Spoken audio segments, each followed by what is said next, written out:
Thanks, Sally. Good afternoon, everyone. This is Iris Berman and Sandy Freeland, and this is the Iris and Sandy Show. and we are the co-authors of Touchability's Essential Connections. And for my part, I am the co-founder of Educating Hands School of Massage. I'm currently a practicing licensed massage therapist and bodywork educator.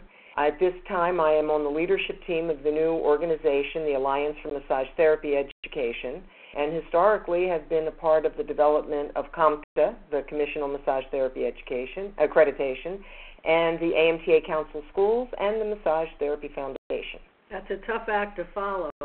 I'm Sandy, and I teach bodywork at Educating Hands, Iris's school. I maintain a private practice, and I coach private students and teach continuing education seminars. And I've created a modality, an aquatic modality called multidimensional movement arts. And together we have co-created Touchabilities, the text, the curriculum, the teacher training program, and the teacher training manual. And we also have designed and co-teach a bodywork mastery course and a working body seminar which focuses on body mechanics. So before we get into this whole presentation, I want to indicate that the goal of this presentation is to inquire, to learn, and to stimulate creative thought. And we'll begin with the foundational concept of how we view the body. The body can be viewed in so many ways. And as this image projects, the first image there, one might look at this person and see a man in a suit. Or they might look at this person and see the structural arrangement of the skeletal system, or might look at the functional level of the muscles or the fascial system, or could be exploring circulatory or nervous, or as the last image suggests, the energetic system. And today, in particular, we're going to focus on oscillation. And you see it's the head of this chart. We've created an approach to working with the body, because there's many different ways to look at the body and connect with the body, either by gliding or compressing into it, or perhaps working with the breath, working with thought and affirmations and mind things, also playing around with the energy fields in and around and about the body, expanding parts, compressing parts, and then also moving different parts. Today's focus will be oscillation, and under oscillation there are three core skills of vibrating, shaking, and striking. And we feel it's appropriate to bring in this Goldman quote from his book Healing Sounds. Every organ, bone, and tissue in our body has its own separate resonant frequency. Together we make up a composite frequency, a harmonic that is our own personal vibratory signature, or rate. From the orbits of the planets to the things moving around the sun and moon and outer space to electrons, and everything is vibrating. All matter exists as an expression of and is distinguished by its unique oscillatory pattern, its vibratory signature. We live in a universe of waves and oscillating frequencies. Look here on the left. Those are the colors of light, and they also are related to chakras, and each hue vibrates at its own particular frequency. If you look on the upper right, that's a string which is being plucked. Imagine our tendons and muscles and other tissues vibrating, and it brings us a certain frequency. And on the bottom left, you see there are tides and waves, and that's produced by the rhythm of the seas and the winds combined.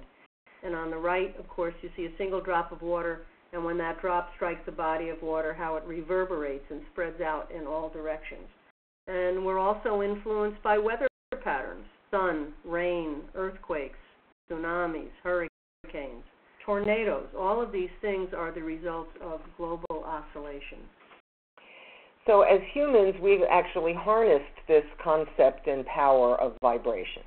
In construction, if you look at the picture on the right, we have discovered how using vibration can break up rocks and concrete. In medicine, we employ vibrations and oscillations to perform X-rays and EKGs and doing laser and sonograms. In communications, we have radio and TV waves and those signals, and cell phones and satellites. And in our homes, we use microwaves, internet, and the Wi-Fi. That's just to name a few, right? Our living bodies are comprised of a mass of molecules moving at a unique vibratory frequency. And here we see that not only energetic, but materials have their own optimal frequency. A healthy body is in vibrational harmony. We have breath waves, brain waves, thought waves. You see the picture here, measuring the brain waves. We've got auric fields and frequencies around the body as well as through. You see the chakra system.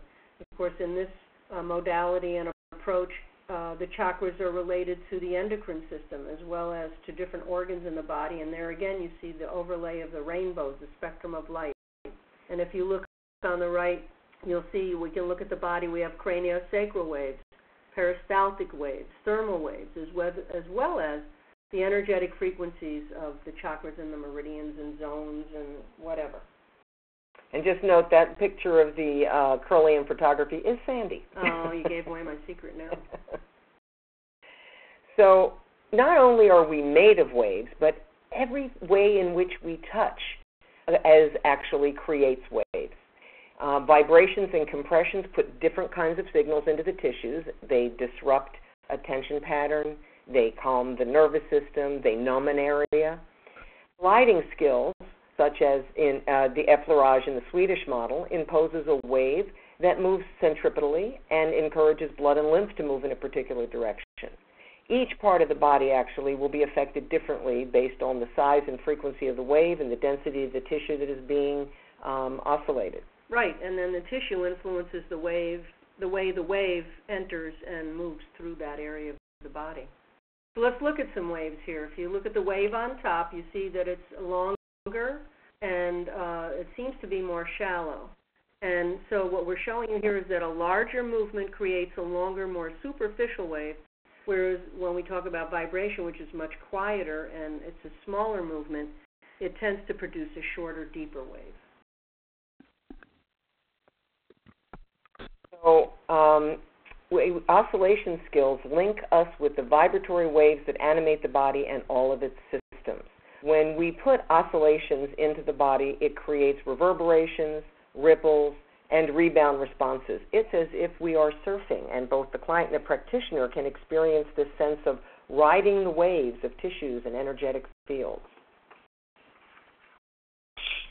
So Roger Toll, this is very pertinent in relation to us, feeling for rebound gets real clear.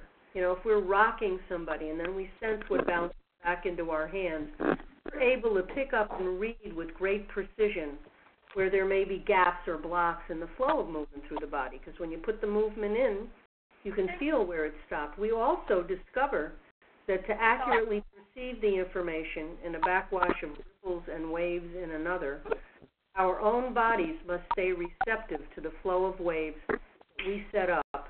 So we're initiating movement, we're riding it, and it takes a lot of practice. It sounds like maybe somebody just joined. If you have, would you please press *6 so that we don't hear the background noise? Thank you.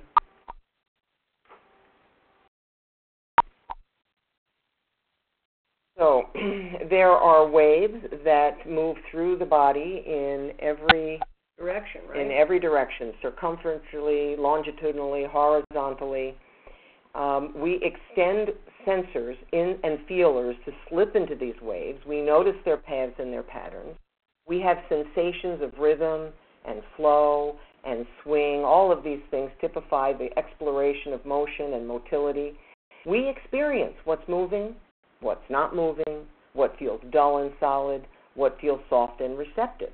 Yeah, and so on this chart, these are some of the vibratory principles put out by Dr. Randolph Stone in polarity therapy. You can see we have the long line currents with the water principle on the left, and then it looks like Kundalini rising through the chakras in the center. Very much looks like the DNA spiral. Air principle in the center, transverse currents, and on the right, the fire principle of spiral currents. Now, not all oscillations are fabulous. Some patterns actually produce stress and various disharmonious conditions. such as the image on the left where the guy is holding on for dear life, or the one at the bottom where the guy's ready to pull his eyes out. But many waveforms actually support homeostasis, that return to balance and harmony. Now, these frequencies can be derived from internal sources such as meditation, or from external sources such as getting a massage, and all of those can alter digestion, respiration, circulation, thoughts, emotions, sleep, depending on the intention of the person doing it, the practitioner, or the person receiving it, the client.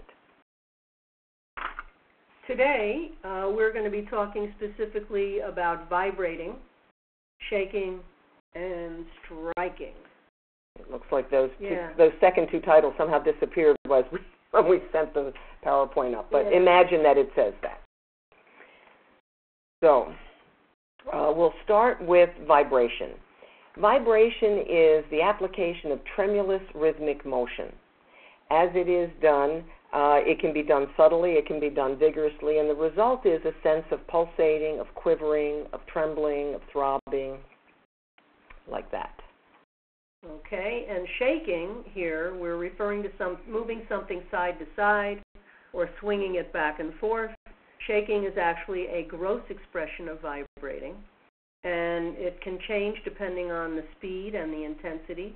And these words might bring to mind some of the things you do, which is maybe jiggle or rock or bounce or waggle and wiggle.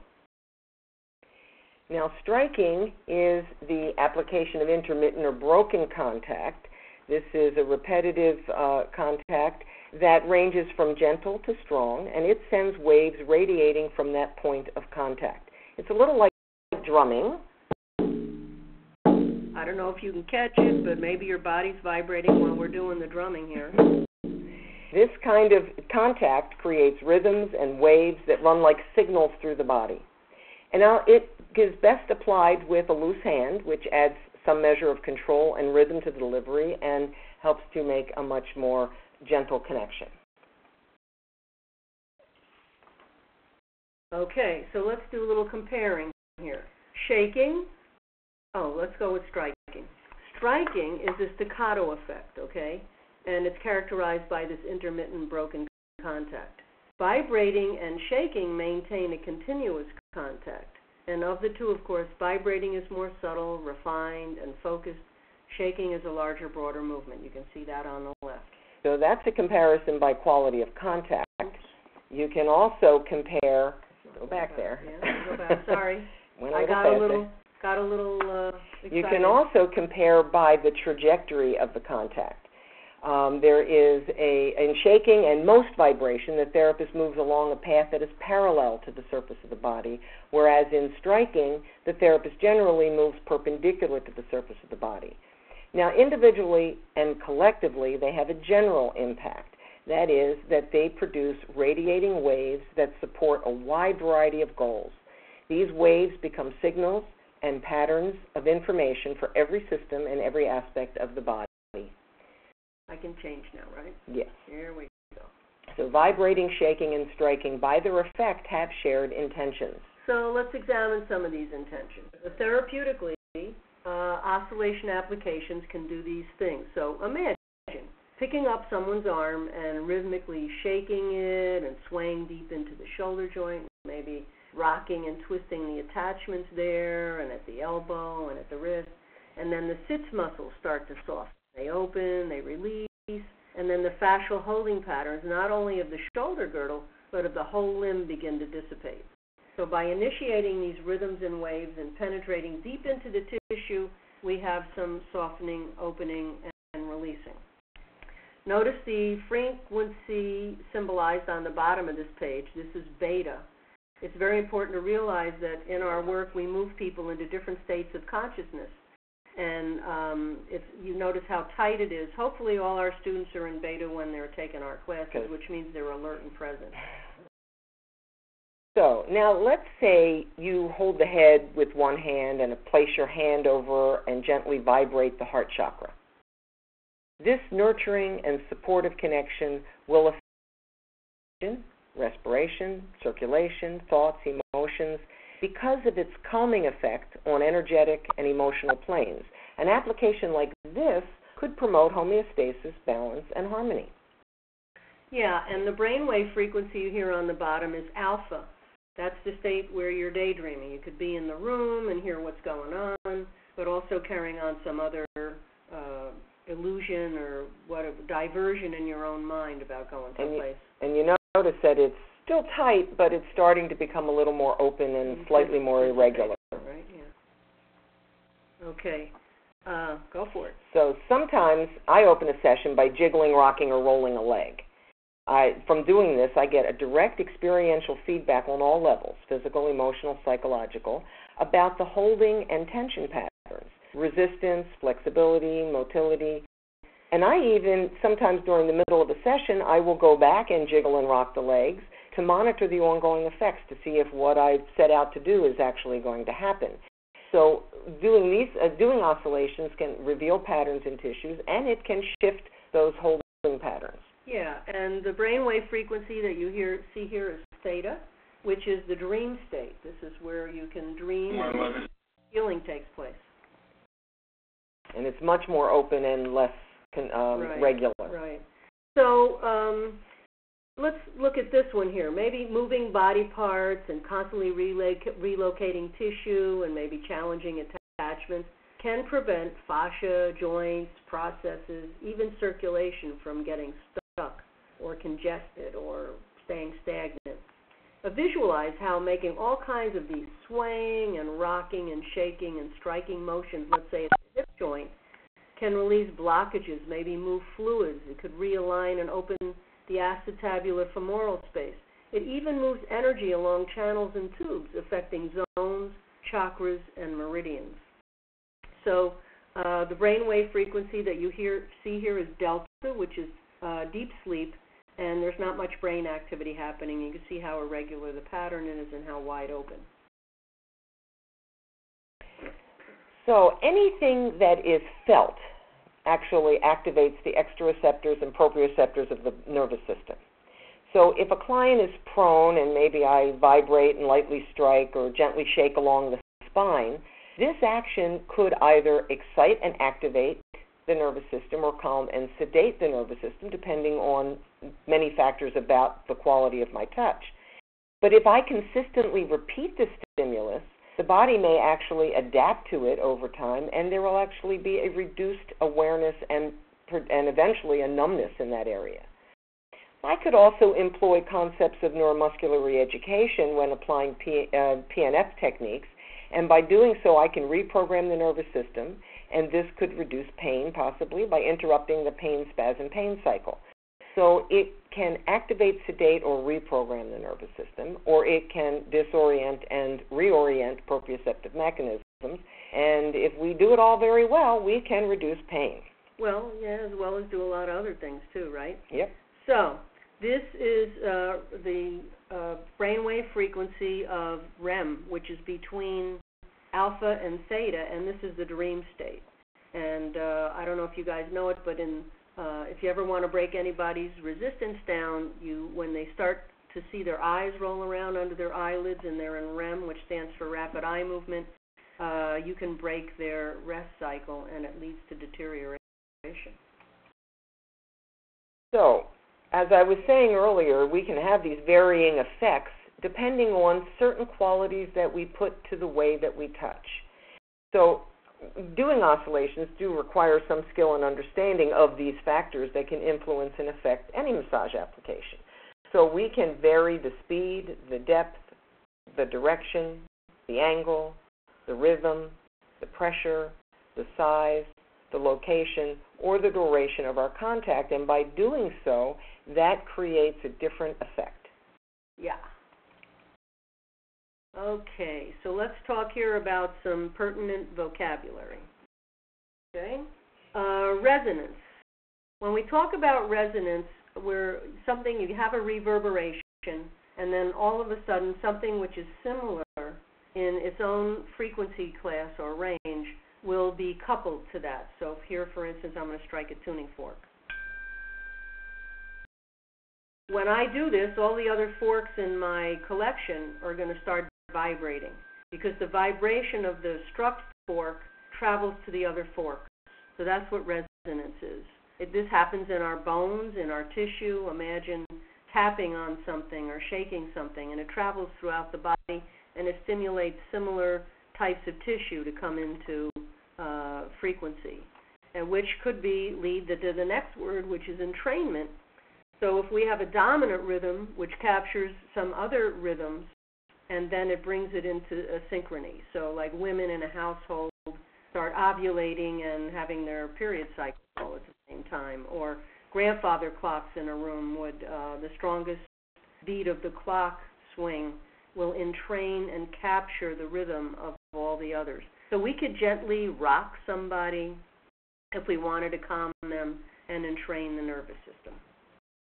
So these skills are tools for assessment. You can use them to kind of assess the state of the body and the areas that need focus and work. You can use the very same skills as treatment to affect a shift in the tissue, and you can use it throughout your session to check in and evaluate the progress of your intention.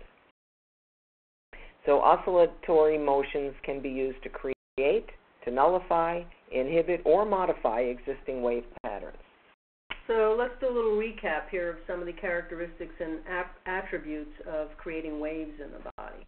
We know that these waves run through the body from head to toe in all different directions.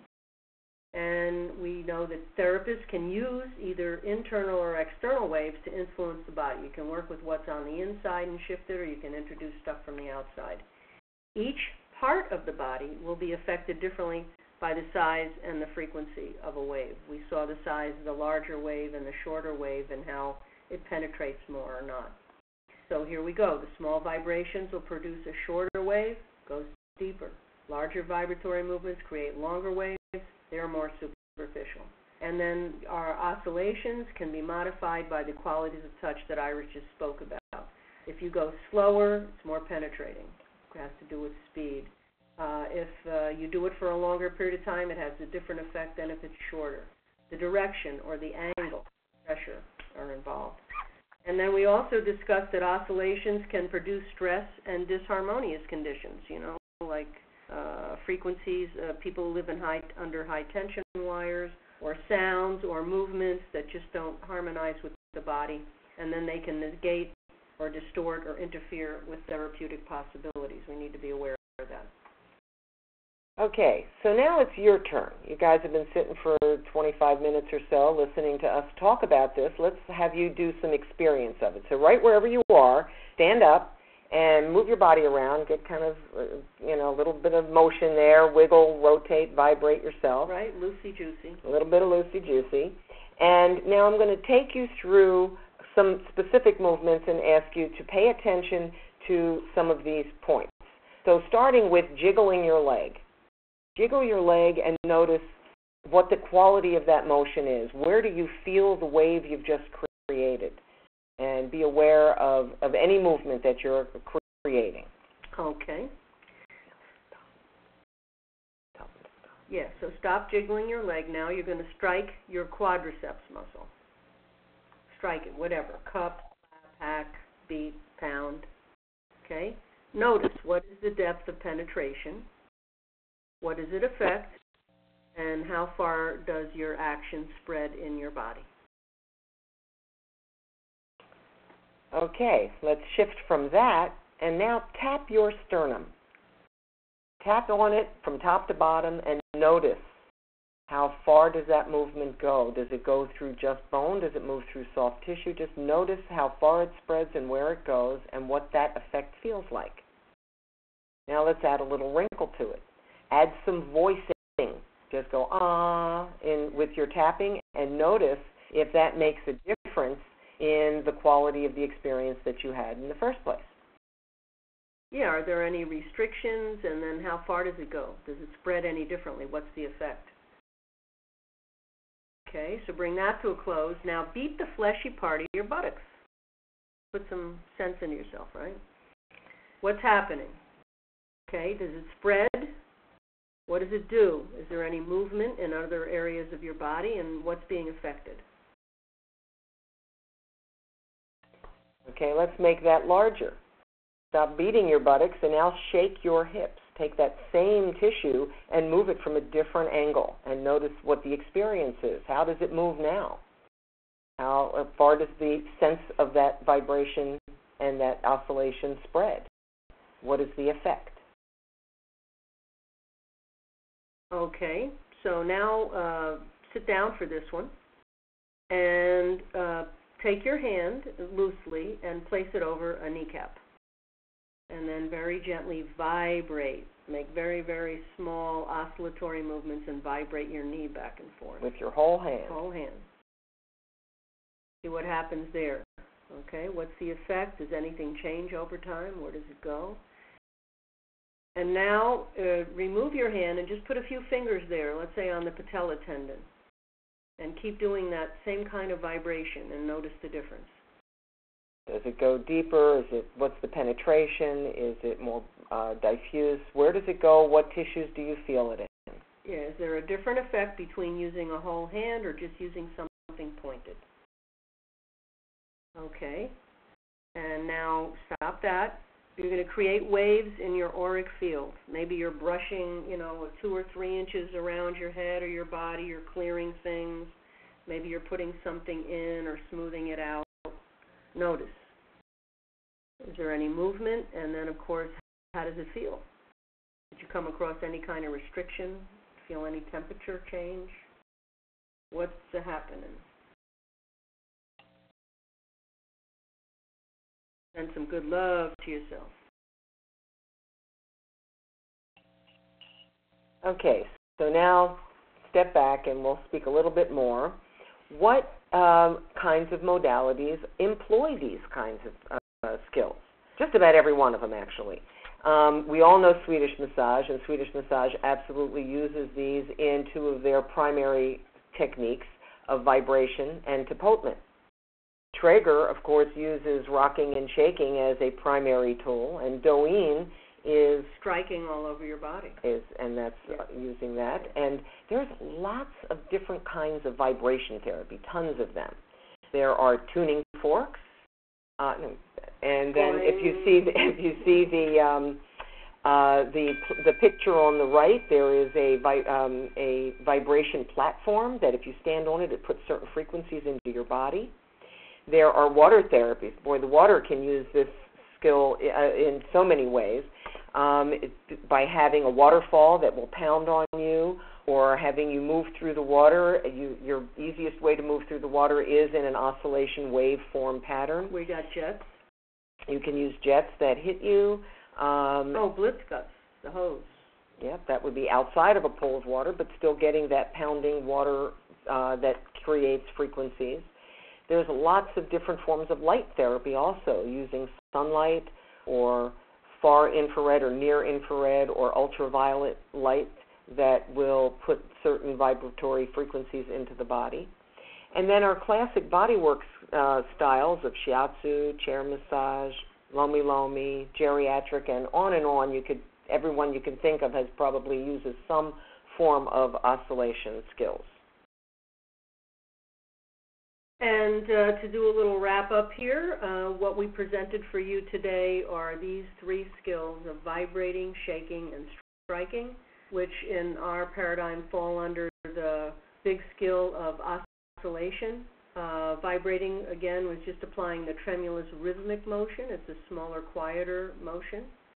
Shaking is bigger than vibrating, but it's also about moving something side to side or swinging it back and forth. And then striking, where you apply intermittent or broken contact, ranging, of course, from light to penetrating. And there we go. Questions? Go over to that, because I think that's so we are going to the questions here. Okay. All right, so for any of those, for those of you who have any questions, just make sure that you hit #6, and that will unmute your line. So you can either ask your question or type your question in the box, and we'll try to get to everyone. And Robin, you've got your hand up. Are you there, Robin? Have you unmuted? No, right there. Don't forget, #6 is how you unmute your phone so we can hear you.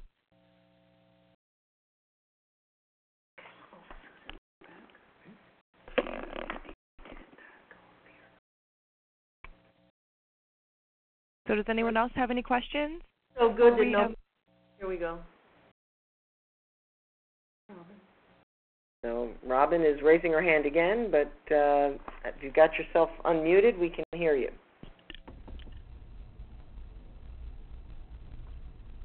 How do you raise your hand in this system? Oh, there's Stan. Go ahead and speak. Your hand is raised. Okay.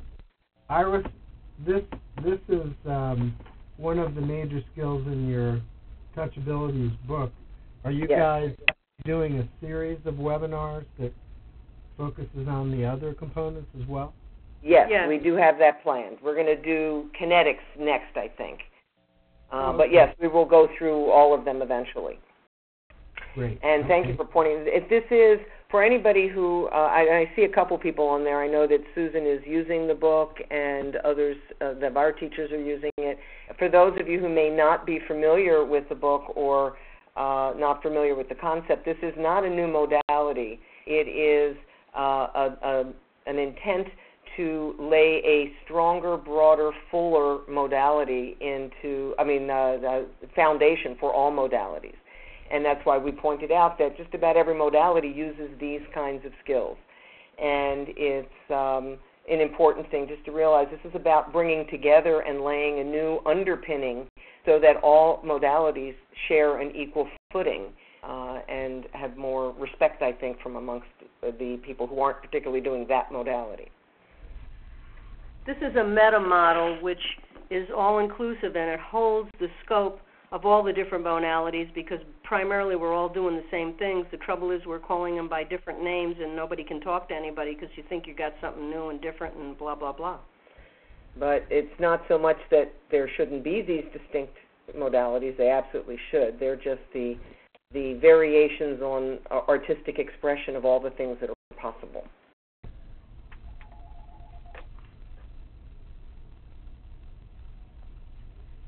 Anybody else? So, Robin, press something to unmute your phone, whatever. This is no raised hand. So. I have another question, Iris. I can tell from the illustrations in your book that Sandy is one of, like the therapist in a number of the illustrations. Is that Iris in some of the others? Yeah. I know. Didn't the artist make me younger, prettier, thinner? It's so sweet of him. I know. I tease her all the time. I said she looks like Snow White and I look like the Wicked Witch of the North. Whatever. Okay, so that was I thought that was Iris. Yep. Yeah. That is I. Okay.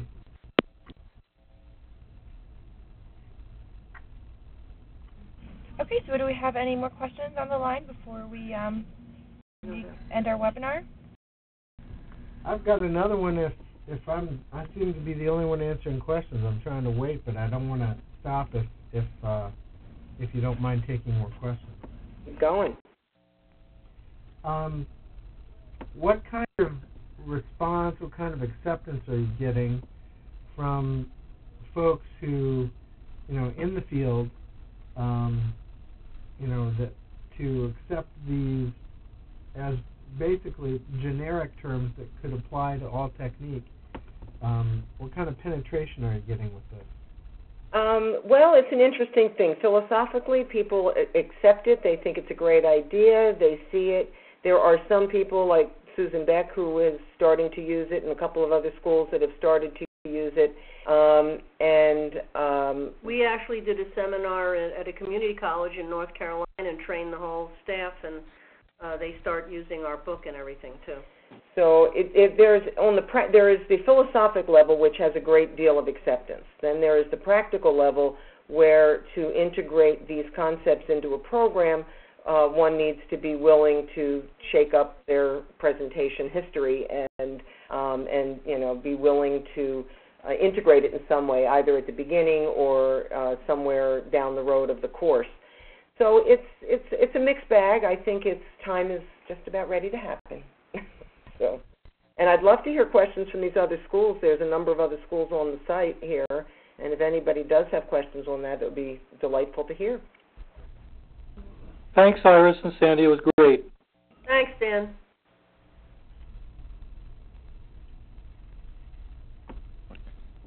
Thank you, guys. Well, I did have one question. Okay. Yes. How do we get a copy of your book? Well, you can call Modalities and order it. Either if you need to get a review copy, I'm sure if you called them, they would send you one. Otherwise, you can call Educating Hands and order it from us. But also, it's on Amazon. It's on a lot of the major online bookstores. But probably call Milady, for gosh sakes. Yeah, if you're a school, your best bet is to call Modalities and create a relationship with them about it. Ladies, okay, call them. Yeah. Okay. And Lady Cengage. And the number is at the bottom of the image screen. Yeah, see the 800 number there? Yes. Okay. Yeah. Are there any other questions? So I'm not sure. Who is it that was just speaking? Actually, this is Melvin Hollis at Daymar. Okay. Okay. So Melvin, if you have an interest in, do you have a school? Are you teaching at a school? Yes, I'm actually the program lead for the massage therapy department. Excellent. So if you have an interest in incorporating this in your program and you would like assistance in figuring out how to do that, we do have a teacher's manual, we do have lesson plans, and we will come to your facility just by bringing us there to train your faculty and help them to understand how it integrates with everything else that you're already doing. Okay, that's why I was asking for as a teacher's manual and a lesson plan and how it's broken up, so I can actually look through it and possibly present it to the rest of the leads and the program manager.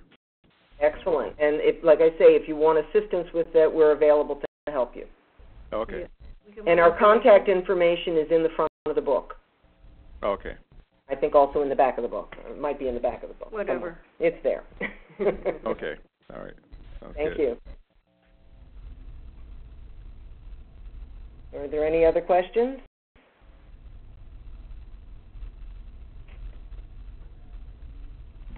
Okay, so it looks like that's it for questions. So I just want to say thank you to Sandy and Iris for taking time out of your day to hold the webinar. And I want to thank everyone who attended. Please visit our website. You can see it listed right there on the bottom of your page, and you can learn more about their book, Touchabilities, and the entire suite. And you can also view this or any other of our recorded webinars on our website as well. So thank you to everyone who came. Yeah, thanks a lot, guys. Thank you. Thank you.